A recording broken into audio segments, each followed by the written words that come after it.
Other news, a group of finance workers, including a former banker for HBOS, have been jailed for a £245 million loan scam.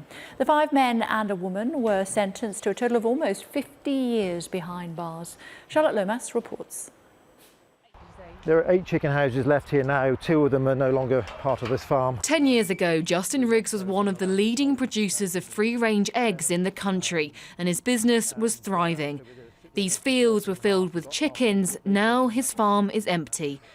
In 2007, he lost his home, was forced to sell 60 acres of land and had to slaughter all of his 12,000 birds after falling victim to what became a £245 million scam involving hundreds of businesses and run by a senior banker at Halifax Bank of Scotland. Although I tried to negotiate a slight increase in overdraft facility, they just kept saying, "Don't worry, Justin, it's a casual arrangement. We'll be okay. We'll see you through. We'll get you." But they didn't. All they did was they actually ladled more and more costs on me and increased the bank balance to cover their costs, but left me with no spending money. This gentleman came to see me on the farm, who I thought was going to come and actually help us take our business forward, and he actually came in here to rip us apart. Justin Riggs counts himself as one of the lucky ones. His farm, although disused and derelict, is still standing. He is still solvent. Many businesses went bankrupt, people lost their homes and their livelihoods. This was the very real impact of a serious fraud case involving 6 financiers. During a 4-month trial, a jury heard how a former manager of HBOS, Lyndon Scourfield, was bribed by David Mills with luxury holidays, expensive meals out and sex parties. In return, Mr Scourfield gave loans to struggling businesses and allowed Mr Mills to profit from high consultancy fees. Thames Valley Police have described their investigation as the most detailed and complex they've seen.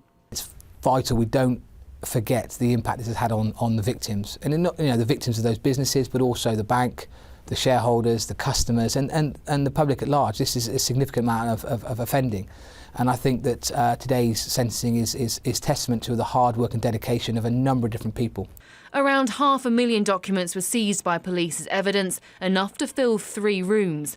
More material was uncovered by Paul and Nikki Turner, who were also exploited and lost their music business. They spent the last decade devoted to fighting their case. If you've been targeted by a bank who have deliberately taken you out, you can't sort the mess out. And it's not until you realise that you're part of something systemic that you can start thinking, right, we need to somehow do something about this. And yeah, so we did think it was just us, but it didn't take us long to find lots of other victims. Lloyds Banking Group, which acquired HBOS in 2009, have released this statement.